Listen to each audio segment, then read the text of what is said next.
बिस्मिल्लाहिर्रहमानिर्रहीम। अस्सलाम वालेकुम। ये आपका अपना डिजिटल प्लेटफॉर्म है। मैं तारिक मतीन हूँ। वल्लाहु खैरुल माकिरीन। अल्लाह सबसे बेहतर तदबीर फरमाने वाला है। वही बचाएगा मेरे देश को बलाओं से, जो बारिश में शजर से घोंसला गिरने नहीं देता, क्योंकि उसकी तदबीर तमाम तदाबीर की इमाम है। पाकिस्तान तहरीके इंसाफ कराची के रूह रवां मेरे साथ फिरदौस शमीम नकवी साहब मौजूद हैं। पाकिस्तान तहरीके इंसाफ जब बनी 1996 तो इमरान खान साहब के साथ वो लोग जो पहले दिन से पाकिस्तान तहरीक इंसाफ में हैं, बानी अरकान हैं, उनमें शामिल हैं। फिरदौस शमीम नकवी साहब का जर्नी है। और जो 2018 के इंतखाबात थे उनमें सबसे बड़ी कामयाबी किसी एक शहर में अगर पाकिस्तान तहरीक इंसाफ ने हासिल की थी, किसी एक शहर में, तो वो ये शहर कराची था। और उस वक्त ये जिम्मेदारी कराची में फिरदौस शमीम नकवी साहब के हाथ में थी। हमारे साथ मौजूद है मौजूदा हालात पर, आने वाले कुछ इवेंट्स पर, कुछ दिनों पर, और ख़ास तौर पर ये जो कराची है, सिंध है, यहाँ की बहुत सी चीज़ें हैं, इन पर बात करेंगे। फिरदौस साहब अस्सलाम वालेकुम सर। वालेकुम अस्सलाम। कैसे मिजाज हैं? अल्हम्दुलिल्लाह। सर फरमाइए, कहाँ से शुरू करें? फैसलाबाद वाले फिरदौस शमीम नकवी साहब, कराची वाले फिरदौस शमीम नकवी साहब, मिशिगन यूनिवर्सिटी वाले फिरदौस शमीम नकवी साहब, NED वाले, PTI वाले, या सीधा रैपिड फायर? सीधा रैपिड फायर, इसलिए कि लोगों को माजी में अब इतना इंटरेस्ट नहीं है जितना मुस्तकबिल में। ठीक। तो सबसे पहले जो लोग सबसे ज़्यादा सवाल करते हैं, हम पान का खोखा हो, चाय का कोयटा होटल हो, या ड्राइंग रूम हो, या टेलीविजन डिस्कशन हो, हर जगह एक ही बात होती है, इमरान खान साहब कब बाहर आ रहे हैं। हर आदमी जानना चाहता है। तो ये फरमाइए, इमरान खान साहब कब बाहर आ रहे हैं? मेरे लिहाज से कल आ सकते हैं। कल? और कब तक रह सकते हैं इसका मुझे पता नहीं। ठीक, ये तो किसी को भी नहीं पता, लेकिन कल कैसे आ सकते हैं? जी देखिए, बहुत सारे तरीके हम आज खुदा ना खास्ता फौज के अंदर कू हो जाए। फौज के अंदर कू हो जाए? हाँ। ये तो आपने बिल्कुल ही रैपिड फायर कर दिया। हाँ। तो जो लोग आज रुकावट बने, कल वही सहूलतकार बन जाएंगे अपनी पॉपुलैरिटी गेन करने के लिए और एक्सेप्टेबिलिटी गेन आप ऐसा कुछ फोर्स कर रहे हैं? I hope not. बिल्कुल ठीक है। उसकी वजह ये है, पाकिस्तान एक सिक्योरिटी स्टेट है। जैसे मेरा लीडर कहता है, मैं भी कहता हूँ कि पाकिस्तान की फौज को कायम दायम और मजबूत रखना जरूरी है इस मुल्क के लिए। ठीक। और कोई अच्छी चीज नहीं होती। ठीक। वो अनसर्टेनिटी बहुत बढ़ा देती है और उसकी प्रॉब्लम बढ़े। लेकिन पाकिस्तान फौज पाकिस्तानियों से और पाकिस्तानियों के दिलों में अब इमरान खान रहते हैं और बसते हैं। ठीक। और वही जो परसेंटेज आम आवाम में, उससे ज़्यादा मेरे लिहाज से पाकिस्तान की अफवाज में। ठीक। हमारे यहाँ कोई विजिबल, जिसको हम ना ये था कू, वो नहीं हुआ। तो एक जो ब्रिगेडियर फारूक बरकत अली गुजरांवाला से चल पड़े थे, तो ये हमारे सामने 70 का था मामला। जनरल ज़िया-उल-हक के साथ जो हुआ, कहते हैं अंदर से हुआ था, तो वो भी अनाउंस्ड और कोई हमारे सामने विजिबल कू नहीं था। इशारे हैं। मुशर्रफ वाले केस में क्या हुआ था कि जो लॉन्ग मार्च हुआ उसको पीछे से कयानी साहब की सहूलत थी, तो ये हमें इशारे मिलते हैं। तो अब आपको कोई लगता है कि ये हो पाएगा? मुझे तो लगता है कि जो फॉर्मेशन कमांडर्स का भी अलामिया आता है तो वो ये शो किया जाता है कि मेरे ख्याल से कनेक्टेड है। मेरे ख्याल से ये होगा नहीं होगा, हम तो चाहते ही नहीं है कि हो। ठीक। तो व्हाई इवन डिस्कस इट? बिल्कुल ठीक है। इसका कोई फायदा नहीं है, इससे कि ये मेरे मुल्क के लिए नुकसानदेह चीज है। ठीक। बात ये है, आपने पूछा कि क्या पॉसिबिलिटीज है, तो मैंने आपको बता दिया। दूसरी एक दिन की पॉसिबिलिटी जो है, इमरान खान साहब के ऊपर कोई केस अब नहीं है सही, जिसके ऊपर उनके पास बेल ना हो। कल कोर्ट फैसला दे दे कि अब बस बहुत हो गया, बार बार हम ये आपके जाली केसेस को नहीं एंटरटेन करेंगे, तो कल वो बाहर होंगे। केसेस होंगे अपनी जगह, बाहर होंगे। अगर इमरान खान साहब को मिलिट्री कोर्ट में ले गए, जो कि कानून और आइन के खिलाफ है, लेकिन यहाँ कौन सी बात कानून और आइन के मुताबिक हो रही है? ठीक। और उसके अंदर वो बैठ के मिलिट्री कोर्ट के सामने सजा भी दे दें, कि वो चैलेंज होगी सुप्रीम कोर्ट में, लेकिन उसको हल करने में जस्टिस कायद फाजी ईसा जैसे जजेस बैठे हुए होंगे, तो क्या आप इंसाफ एक्सपेक्ट कर रहे हैं? अच्छा, काजी फाइज ईसा साहब की आपने बात की, तो काजी फाइज ईसा साहब की एक्सटेंशन ये बड़ी डिस्कस होती रही है। आपको लगता है कि अब भी हो पाएगी? मैं काजी फाइज ईसा साहब को हाफिज मुनीर का जस्टिस मुनीर कहता हूँ। अच्छा ठीक है ना।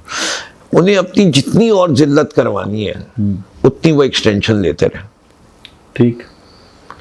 उस आदमी ने अपने, वो एक लतीफ़ा मशहूर है कि कोई ऐसे काम कर दे कि लोग तुम्हारे बाप को नेक नामी से याद करने लगे, तो काजी ईसा को लोग नेक नामी से याद करने लगे फायज ईसा को देख। वो जो लठ मारता था। और ठीक है, अच्छा मुझे ये बताइए कि इमरान खान साहब कहते हैं अगर ये एक्सटेंशन होगी तो हम एहतिजाजी तहरीक चलाएंगे, सड़कों पर आएंगे। पाकिस्तान तहरीक इंसाफ सिंध कराची, आप लोग उस एहतिजाजी तहरीक के लिए तैयार हैं? मेरे ख्याल से हमें तो उससे बहुत ज़्यादा आगे इस मुल्क के बारे में सोचे देखे। जो मजाक हो रहा है, पहले ये पार्लियामेंट में बिल आएगा, ये जो अभी इलेक्शन एक्ट आया है ये इटसेल्फ क्या है? एक जजेस ने बैठ के कहा कि जी इलेक्शन कमीशन ऑफ पाकिस्तान जो कि एक आईनी इदारा है उसने गैर आईनी काम किया। एक अच्छी हुकूमत होती वो इसकी तौज़ी करती और इस इलेक्शन कमीशन ऑफ पाकिस्तान को फारिग करके एक पूरी नई इलेक्शन कमीशन ले आते। लेकिन बेगैरत लोग हैं, इनको कोई शर्मो है या नहीं है। उसके जवाब में उन्हीं ने क्या कहा? उन्हें कहा हम ऐसा काम करेंगे कि जो फैसला इन्हीं ने दिया है उसको हम एनल कर देंगे और रेट्रोस्पेक्टिव एक कानून बनाया। ठीक भाई सरबामाजी, मुझे वो बात तो समझ में आती कि भाई नैब का आपने कानून तब्दील किया, खराब कानून था, बात के लिए होता उस तारीख के बाद से। जब आपने रेट्रोस्पेक्टिव किया, आपने अपने सारे केसेस माफ करा लिए। इस वक्त आपने ये कानून रेट्रोस्पेक्टिव बनाए पर्पज स्पेसिफिक कि पीटीआई को कोर्ट के फैसले की वजह से रिजर्व सीट्स ना मिल सके। ठीक है, हर पाकिस्तानी को समझ में आ गया, तो समझ में आ गया ना। मेरा सवाल ये है, अब ये क्या करने जा रहे हैं? ये काजी फायज ईसा को और हमारे हाफिज साहब को दोनों की एक्सटेंशन का रास्ता खोलने के लिए कोई कानून ले आएंगे। कानून क्या होगा? रिटायरमेंट एज सारे ब्यूरोक्रेट्स की दो तरीके से बढ़ाई जा सकती है without causing the common Pakistani को उसको समझ में आए। ठीक, वो कह दें कि जी टेन्योर जो है वो 3 साल से बढ़ा के 5 साल कर दिया जाएगा। ठीक है, तो ये उनका काम हो जाएगा, किसी को समझ में भी नहीं आएगी बात। नहीं तो अगर आर्मी चीफ को एक्सटेंशन मिलती है तो? एक्सटेंशन की बात ही नहीं कर रहे, टेन्योर बढ़ा रहे। आर्मी चीफ का टेन्योर बढ़ता है तो बात यह है कि पाकिस्तानियों को पता चल जाएगा, हम समझाएंगे अगर नहीं पता चलेगा कि ये एक्सटेंशन है। और अल्हम्दुलिल्लाह इस मुल्क के लोग समझते नहीं, अपोज करेंगे, बिल्कुल करेंगे। आर्मी चीफ की एक्सटेंशन को oppose. It's bad for the institution. देखिए जब तक इसके ऊपर प्रॉपर डिबेट नहीं हो, नहीं अपोज करने का आप डिबेट करेंगे, आप कह रहे हैं मीडिया में बात करेंगे या इसके लिए आप सड़कों पे निकलेंगे? देखिए मैं एक बड़े प्रिंसिपल पे यकीन रखता हूँ। ठीक, हमें एजिटेशन करते वक्त, और मेरे लीडर ने भी ये हमेशा यही काम किया है, ये 22 को भी वही मुजाहिरा किया गया कि इंसानी जिंदगी की बड़ी अहमियत है। सही, आप don't use your worker and people of Pakistan like fodder. ठीक, ये वो नहीं है, ये आपके असासे हैं। जिस तरह आप अपनी औलाद को चाहते हैं उसी तरह इस कौम के हर फर्द को चाहें। अच्छा, और हर फैसला करते हुए ये सोचें कि ये कुर्बानी मैं दूंगा या नहीं दूंगा।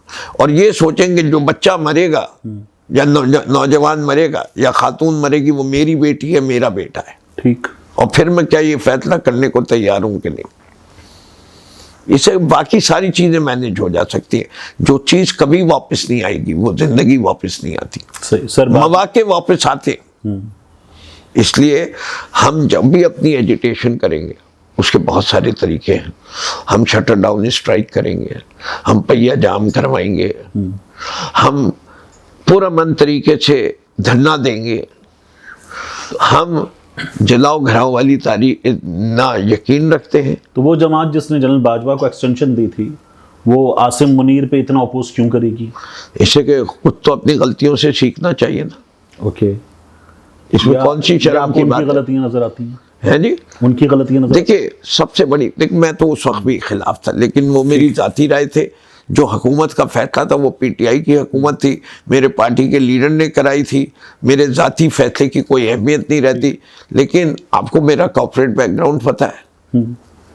मैं ये समझता हूं कि जब आप एक्सटेंशन देते हैं तो आप इंस्टीट्यूशन को वीक करते हैं। ठीक, एग्रीड। तो इसलिए पहला इतराफ ये होता है कि पाकिस्तान आर्मी में इतना काबिल कोई अफसर है नहीं मौजूद, एग्रीड। इसलिए इस शख्स को एक्सटेंशन दी जा रही है। ये और इन्हीं इंस्टीट्यूशन ने डाउन किया जाता है जी, इंस्टीट्यूशन लेट डाउन, और इन्हीं ने जितनी अपनी काबिलियत का इजहार किया है वो तो कमाल है। मेरे लिहाज से इस वक्त फौज का एक ही काम था, जो भी चीफ ऑफ आर्मी स्टाफ था, जो खलीज पाकिस्तान के अवाम और फौज के दरमियान बन गई है, उसको कम करे। इन्होंने बढ़ा दी, आसिम मुनीर साहब ने बढ़ा दिया। हाँ। ठीक, अब कम कैसे हो सकती है? देखिए कम करने का फॉर्मूला बड़ा सिंपल है। पाकिस्तान के अवाम ने इमरान खान को सपोर्ट क्यों किया? इमरान खान ने एक ही बात की है, आइन की हुक्मरानी, रूल ऑफ लॉ। सही, यही बात है ना। ठीक। और आइन में पाक अफवाज का रोल बड़ा क्लियरली डिफाइंड है। जो ओथ लेते हैं ये अफसरान, वो क्लियरली कहते हैं कि we will not indulge in politics. ठीक। और वो कर क्या रहे हैं? अपने हल्फ की खिलाफ वर्जी। सही। ये कैसे मुमकिन है? अब ये फरमाइए कि सिंध पे आ जाते हैं, कराची पे आ जाते हैं, यहाँ बड़े इश्यूज है। मैं कराची में रहता हूँ, मैंने पाकिस्तान तहरीक इंसाफ देखी है कराची की, लोगों से मिलना, कारकुन से भी मिलना, वो पूरा इंटरेक्शन होता है मेरा। बड़ा आपस में इख्तिलाफात बहुत हैं, ये होते हैं पार्टियों में, बट यहाँ जो है वो ग्रुपिंग है, इख्तिलाफात हैं, एक दूसरे की टांगें खींचना है। ये ठीक हो पाएगा कराची में? देखिए मैं समझता हूँ कि पाकिस्तान तहरीक इंसाफ कराची ख़ास तौर पे ये वो शहर है जिसने केपी के साथ साथ सबसे पहले तहरीक इंसाफ को दिल गले से लगाया। ठीक। हमारा किरदार केपी से भी ज़्यादा बड़ा है। अच्छा। क्यों? केपी में कोई खौफ नहीं था। यहाँ MQM बोरीबंद लाशें पेश करती थी, अल्ताफ हुसैन चुटकी बजाते थे। 12 मई इसी शहर में आपके हक में बहुत बात कर रहे हैं हैं? अब आपके हक में बहुत बात करते हैं जी। हर आदमी को अकल आज जब आने लगती है तो बात कर रहे हैं, या मतलब परस्त होगा। ऐसे लोगों ने जो पाकिस्तान की तबाही के जिम्मेदार हो, वो कोई और, वो कहते हैं ना, रेड राइडिंग हुड की कहानी जो है हमने दोबारा नहीं दोहरानी है। सही। पहले अपने माजी के सारे ट्रूथ एंड रिकन्सिलिएशन में मान ले कि मैंने ये गुनाह किए, उसके बाद खुदा से भी माफ़ी मांगे। जितने जराइम अल्ताफ हुसैन के हैं, सॉरी वो आज मुझे कुछ भी कहते रहे और मेरे लीडर को कुछ कहते रहे, मैं तो उन्हें माफ़ नहीं कर सकता जिस तरीके से उन्हीं ने मेरे मुल्क को तबाह किया। और मैं अपना सबसे बड़ा क्रेडिट ये समझता हूँ आज की तारीख में कि मैंने पाकिस्तान को जो MQM से आज़ादी दिलाई है। 8 फरवरी को कराची में PTI को क्या मिला था? हमें, आपको पता है, 19 सीटें मिली है। मेरे पास पूरा सबूत है। ठीक। कराची शहर, देखिए बार कराची शहर ने साबित किया। अप्रैल में जब खान साहब ने छोड़ा था मिलेनियम के ऊपर, मैं आपको बता रहा हूँ, उस दिन I got a shock of my life. मुझसे मेरे लोगों ने पूछा कि कितने लोगों का इंतजाम किया जाए। मैं देखने गया, मैं कहा यार कुर्सियां मुझे कम लग रही हैं, कितनी लगाई? मैंने कहा 5000 कर दो, और वो भी कहा कुर्सियां इसलिए लगा दो कि भरा भरा लगे। सही। इससे कि, और हमारे यहाँ से कुछ क्राउड भी ऐसी आती जो कुर्सी पे बैठना पसंद करती है। उस दिन रात को ऑल एस्टिमेट मिनिमम 3-3.5 लाख आदमी था। ठीक। मेरा घर और मिलेनियम का फासला आपको पता है 3 किलोमीटर है। मैं मोटरसाइकिल पे निकला, इससे कि मेरी तबीयत भी सही नहीं चल रही थी। ठीक। कैंसर से रिकवर कर रहा था। 12:30-1 बजे मैं निकला वहां से। ठीक। It took me 2 hours on a motorcycle to reach my house. ठीक। इतना पब्लिक थी। दो चीज़ें बहुत इंपॉर्टेंट और हैं। 9 मई को कराची में कुछ लोग गिरफ्तारियां वगैरह भी हुई, सब कुछ हुआ। आप भी गिरफ्तार हुए, हम लोग शारा फैसल पे इंसाफ हाउस पे मौजूद थे। तो आपके साथ क्या हुआ, आप कहाँ से गिरफ्तार हुए? नहीं, मैं असल में 9 मई को नहीं गिरफ्तार हुआ। सॉरी। मैंने खान साहब ने इतवार के दिन प्रोटेस्ट के लिए कहा और उससे पहले एक दिन उस्मान डार के घर पे रेड हुआ था। जो उस्मान डार के घर में किया वो मेरी बेटी सियालकोट में रहती है, उसने मुझे आंखों देखा हाल बताया। ठीक। तो मैंने एक तो फैसला कर लिया कि मेरी 2 ब्लाइंड बच्ची हैं और एक ही बेटा है। तो मैंने कहा मैंने घर नहीं आने देना पुलिस वालों के कि यहाँ कोई बदतमीजी करे। ठीक। तो मैंने एक तो फैसला किया, जाऊंगा तो मैदान में जाके बहादुरों की तरह करूंगा। खान साहब ने कॉल दी, मैं, मेरी बीवी और मेरी एक साली, 4 लोगों से कम रखा। 3 लोग मैंने अपनी वीगो निकाली और मैं 2 घंटे बाकायदा माइक के ऊपर कैंपेनिंग करता रहा लोगों को शऊर देने के लिए। ठीक। मुझे गुलिस्तान जौहर जो मेरी कॉन्स्टिट्यूएंसी है, सही, वहां से पुलिस उठा के लेके गई और उन्होंने 3 दिन बाद जो है वो फ्राइडे की, संडे की शाम थी तो वो है नहीं, तो मुझे कोर्ट जो है वो उन्होंने 14 मई को भेजा और कोर्ट में मुझे कराची जेल के लिए रखा गया। मुझे कराची जेल के अंदर नहीं लिया उन्होंने, बाकी सबको ले लिया जितनों को अरेस्ट किया था, मुझे नहीं ले रहे थे। मुझे एमपीओ के ऑर्डर दिए और मुझे सक्कर जेल ले गए रात के 12 साढ़े 12 बजे। ठीक। उसके बाद जो हुआ, ये इसको बताइएगा, ये 3 दिन कहाँ रहे आप? मैं शारा फैसल थाने में। ठीक, सक्खर ले गए उसके बाद? हाँ, पहली रात जो है मुझे 3-4 थानों में घुमाया। ठीक है। सच्चल, गुलशन और फिर उसके बाद तीसरा थाना शारा फैसल था। ठीक। तो ये फिर आपको सक्खर ले गए कराची जेल की जगह? फिर मुझे कराची जेल लाया गया जब, क्योंकि मैं चेयरमैन इलेक्ट था तो वोट देने के लिए मेयर का वो 15 जुलाई को जो इलेक्शन था उसके लिए लाया गया। तो उसके लिए लाया गया और उसके बाद बकरीद से एक दिन पहले मेडिकल बोर्ड की रिपोर्ट में थे कि मेरा वेट बहुत कम हो गया था। सही। तो पूरा मेडिकल बोर्ड बैठा 9 डॉक्टरों का, उनकी रिकमेंडेशन के ऊपर मुझे मेरे घर को सब जेल डिक्लेयर करके गवर्नमेंट ऑफ सिंध ने शिफ्ट किया। तो जेल में, जो जेल थी आपकी, वो किसी भी आम कैदी जैसी जेल थी, सख्त? मुझे आइसोलेशन में रखा था और कराची के जेल के अंदर मुझे मेडिकल वार्ड में रखा था। मेडिकल वार्ड के हालात अच्छे नहीं है, बहुत ही ख़राब है।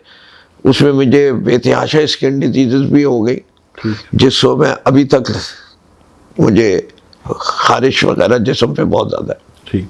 अब मुझे बताइए, पाकिस्तान तहरीक इंसाफ कराची, अली जैदी साहब जो हैं, उनके हवाले से बीच में बहस छिड़ी, वापस आना चाहिए, नहीं आना चाहिए, गद्दार है। जो बाहर बैठे हुए लोग हैं, अरसलान हैं, ये लोग कहते हैं कि नहीं जी ये पार्टी का गद्दार है। अली जैदी साहब को वापस आना चाहिए? देखिए, मेरे ख्याल से मेरी पोजीशन इस वाले मामले पर बहुत क्लियर है। पहली चीज़ जो है, पार्टी में डिस्टिंक्शन होनी चाहिए, जो लोग साबित कदम रहे और उनकी एप्रिसिएशन भी होनी चाहिए। ठीक। लेकिन पार्टी जब बड़ी पार्टी होती है तो उसमें बड़ापन भी होता है। बहुत सारे लोग, बहुत सारी मजबूरियां और ब्लैकमेलिंग की वजह से या डर गए। अच्छा, उसमें से बहुत सारे ऐसे भी हैं जो मैदान छोड़ के भाग गए। जो मैदान छोड़ के भाग गए उनको क्यों बख्श दें? और बहुत सारे हैं, महमूद मौलवी साहब की बात कर रहे हैं? नहीं, मैं कह रहा हूं कुछ लोग अपनी आप को बचाने के लिए मुल्क ही छोड़ गए ना। ठीक है, बात ये है ना, उसमें बहुत सारे लोग हैं, कुछ को ऑर्डर दिया गया, कुछ खुद चले गए। अब उनका स्टेटस क्या होगा? जो यहाँ रह गए और they are being subjected to torture, prison, mental tension, और जो एक दफा अगर मैं बाहर जाके बैठ जाऊं तो मेरी जिंदगी को तो कोई खतरा नहीं है। ठीक। अगर मैं बोरिया बस्तर पैक करके अपने खानदान को भी ले जाऊं तो मैं और सेफ हो जाऊंगा। ठीक है ना। अच्छा, ओवरसीज पाकिस्तानी ने माशाल्लाह हमारे ऐसे तमाम लोगों का बड़ा ख्याल रखा है, वी अप्रिशिएट देम। ठीक। पर वो अभी भी लड़ तो रहे हैं जंग वहां से, ठीक। तो इसलिए उनको भी अप्रिशिएट, वो उनसे तो बेहतर है जिन्हें बयान दे के निकले। ठीक। ठीक है, सबसे बेहतरीन वो है जो जिहाद कर रहे हैं मैदान में, उसके बाद वो हैं जो जिहाद कर रहे हैं बाहर रह के, ठीक। और तीसरे वो हैं जिन्होंने सियासत छोड़ दी खौफ में, और गद्दार वो हैं जिन्होंने बयान दे दिया कि हम किसी और पार्टी को ज्वाइन कर रहे हैं। अली जदी साहब को आप तीसरों में रख रहे हैं? मैं समझता हूँ कि वो फैसला जो है इमरान खान करे। इमरान खान साहब ने मुझसे जो डायरेक्टली बात की है, मेरी इस मौजू पे उनसे बड़ी खुल के बात हुई है। सही। और जेल में अभी हुई है, पिछले महीना 1.5 महीने पहले। ठीक। वो कहते मैं उनको नहीं लेने को तैयार जिनकी फाइलें, ओके। फाइलों का मतलब क्या है, जिन्होंने करप्शन की वजह से अपनी कॉम्प्रोमाइज किया। ठीक। अब उसकी लिस्ट जो है वो let that be decided by Imran Khan. ठीक। लेकिन मुझे उससे ज़्यादा जो खतरनाक लोग लगते हैं वो हैं जिनको मैं कहता हूँ कि किसी भी जमात के अंदर जो लोग कॉम्प्रोमाइज हुए हुए, जिन्होंने कोई प्रोमिसेस करके बाहर निकले हुए विदाउट दिस बीइंग डिस्क्लोज कि उन्होंने ये कॉम्प्रोमाइज किया। ठीक। अब मैं वैसे उससे ज़्यादा भी एक और ख़तरनाक लोग हैं। अच्छा। जो कहते हैं, उर्दू का मशहूर मुहावरा है, जो डर गया वो मर गया। जो डर गए हैं उनको असूली तौर पे पार्टी की पोजीशन छोड़ देनी चाहिए, वॉलंटरी तौर पे। ठीक। इससे कि जिस दोराहे पे आज हम खड़े हैं उसके अंदर शऊर, अक्लमंदी के साथ बहादुरी दिखाने का वक्त है। इमरान इस्माइल साहब भी डिस्कस हुए जेल में? डिस्कसिंग। अच्छा, ठीक है, ये तो जवाब ही दे दिया है आपने। बिल्कुल ठीक है। पाकिस्तान तहरीक इंसाफ कराची में, सिंध में, क्या बाज़ लोगों ने मुझे, आपके नौजवान क़यादत ने घर पर आकर भी, मेरे स्टूडियो में आकर भी ये कहा कि हम तो सिंध में इतनी सीटें जीते थे 8 फरवरी को कि हम वज़ीर आला सिंध ला सकते थे। देखिए, मेरा सिंध के बारे में, हम सीटें कहाँ जीते थे, हमने किधर खड़े किए थे, फॉर्म 45 के लिहाज से हमारी हैदराबाद में सीट थी, 3 सीटें, 19 यहाँ थी, 22 का तो मेरे पास सबूत है। ठीक। उसके अलावा NS की बात कर रहा हूँ, और 53 PS का सबूत है। ओके। उसके अलावा मेरे पास सबूत नहीं है। ठीक। तो मैं ये तो नहीं कह सकता कि हम हुकूमत बनाने की सिचुएशन, लेकिन ये ज़रूर कहूँगा कि जो हाल MQM ने अर्बन सिंध में किया हुआ था, उससे बदतर हाल जरदारी लीग ने अंदरूनी सिंध किया हुआ है। ठीक। कि खौफ की सियासत कर रहे हैं। वहाँ का नौजवान हमारे साथ खड़ा होने को तैयार है, लेकिन पानी बंद कर देता है ज़मीन पे, जाली मुकदमे हो जाते हैं, उनको जीना महाल कर देते हैं। ठीक। और फ्यूडलिज्म का राज है। अभी इस मुल्क के अंदर अगर फ्यूडलिज्म अपने अरूज पे है कहीं, तो वो बलूचिस्तान और सिंध में। ठीक। जब बल्दियाती इलेक्शन में मेयर के इंतखाब का मामला था, तो मैं और ये नौजवान, हम हाफिज नईमुर रहमान साहब के सामने बैठे थे, रात कुछ 11 बजे का वक्त, मज़ार कायद के बिल्कुल पीछे उनके दफ्तर के अंदर। हमने उनको बड़ा, यानी आप यूँ समझ लीजिए, बड़ा उदास, बुझा हुआ पाया उस वक्त, और उन्हें नज़र आ रहा था कि क्या होने जा रहा है। हालांकि उन्होंने इंटरव्यू में बातें की कि नहीं इंशाल्लाह बेहतर होगा। आपने एक नौजवान को डांटा और 70 क्लिफ्टन के रेस्ट हाउसेज में, गेस्ट हाउसेज में, उन बंगलों में जो ले गए थे लोग, तो क्या हुआ, अब क्या सिचुएशन है? देखिए, मेरे ख्याल से जो कुछ कराची में हुआ उसके 2 पहलू हैं। एक पहलू ये है कि तहरीक इंसाफ ने क्यों हाफिज नईमुर रहमान का साथ दिया। ठीक। मेरे लिहाज से मैंने हाफिज साहब को खुद फोन करके कहा, जो भी रिजल्ट आया उसके पीछे एक और वजह है कि जमात इस्लामी में क्या हुआ। ठीक। वो किसी और दिन की तारीख में रखेंगे, लेकिन एक ये मौजू जो है वो आपको भी बहुत कुछ पता है और मुझे भी बहुत कुछ पता है कि इतनी तस्वीरें हाफिज नईमुर रहमान की कभी जमात इस्लामी के किसी लीडर की इस तरीके से प्रोजेक्शन नहीं हुई, ना अब हो रही है, और उसके ऊपर किसकी फंडिंग है और किसकी सपोर्ट है। ठीक है, लेकिन हमने एसपीटीआई ये सपोर्ट किया था कि we will want a mayor who is not PPP, इससे कि पीपीपी कराची दुश्मन जमात है। ठीक। इसके अंदर किसी को शक व शुबा नहीं होना चाहिए। जो इस शहर का हाल है, जो पाकिस्तान की मैशियत की रीढ़ की हड्डी है, इसका मुकाबला केपी के पेशावर से कर लीजिए, मर्दान से कर लीजिए, लाहौर से कर लीजिए, रावलपिंडी इस्लामाबाद से कर लीजिए, फैसलाबाद से कर लीजिए, आपको वाज़ेह नजर आ जाएगा सही कि जो बात मैं कह रहा हूं, किस चीज को कंपेयर कर रहा हूं, रोशनियां, सड़कें, सीवरेज के निज़ाम, फ्लडिंग। अभी पंजाब में लाहौर में बारिश हुई, ठीक। रिकॉर्ड तोड़ बारिश हुई, दूसरे दिन पानी नहीं था। आखिरी सवाल, सोहनी साइबान हाइट्स पे फिरदौस शमीम नकवी के बिजनेस पे 9 मई के बाद ये खबरें चली कि कब्जा हो गया, गिराया जा रहा है, तोड़फोड़ शुरू हो गई है। कारोबारी नुकसान कितना हुआ 9 मई के बाद? देखिए, मेरे साथ क्या क्या हुआ वो बहुत ज़्यादा है चीज़ें। पहली चीज़ ये कि एक साख होती है, एक गुडविल होती है। ठीक।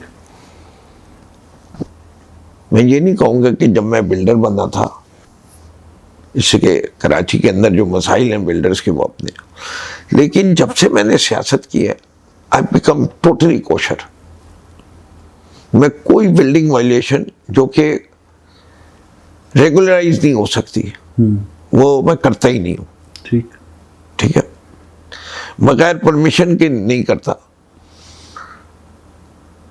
मैंने बड़े अरसे तक निकल गया शहर कराची से कि मुझे बिल्डिंग परमिट नहीं देते, सिंध बिल्डिंग कंट्रोल अथॉरिटी देती नहीं थी। अच्छा। तो मैंने कैंटोनमेंट के इलाके में काम करना शुरू कर दिया। जब से हम बाजवा साहब के खिलाफ बोलने शुरू हो गए तो कैंटोनमेंट बोर्ड ने भी बंद कर दिया। ठीक है, अब जो बचा कुचा वो भी शायद बंद। अब वो जो है मेरे पे नैब की केसेस करके जमीनों को फंसाया हुआ है। ठीक।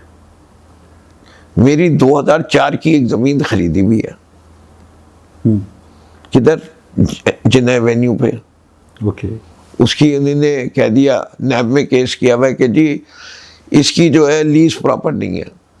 अच्छा। अरे 20 साल से जिस जमीन का मैं वैसे ही ओनर बन जाता हूं अगर किसी ने चैलेंज नहीं किया हुआ। मेरी मलीर की जमीन है, उस पर अप्रूवल नहीं दे रहे।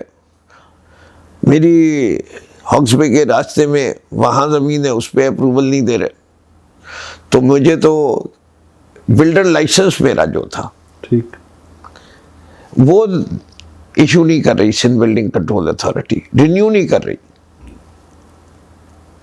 क्योंकि मेरा सियासत से ताल्लुक है। मेरी समझ में नहीं आता कि मुराद अली शाह ही नोज में, आपने मुझे पूरे लोग जानते हैं कि मैं बेअसूली काम नहीं करूंगा। इस तरीके के काम करने के राज़े खुदा है। मैं सक्कर जेल में था, मुझे पैगाम मिला कि वो मेरी बिल्डिंग गिरा, जैसे कि वो भी एक मुझे अप्रोच की कि जी आप जो है वो इंटरव्यू दे दें। ठीक, ठीक है, मैं कहा जी मैं बिल्कुल तैयार हूँ। ठीक, मैं इमरान खान का फैन क्लब नहीं हूँ, मैं पीटीआई का फाउंडर हूँ। ठीक, मुझे अगर आप ये साबित कर दें कि आपके लिए जो पाकिस्तान का प्लान है वो इमरान खान के प्लान से बेहतर है, मैं पार्टी छोड़ दूंगा। ठीक, और अगर आप ये नहीं साबित करें तो मेरे पास आइएगा नहीं। ठीक, ठीक है, उसके दूसरे दिन उन्होंने बिल्डिंग गिरा देनी शुरू की थी।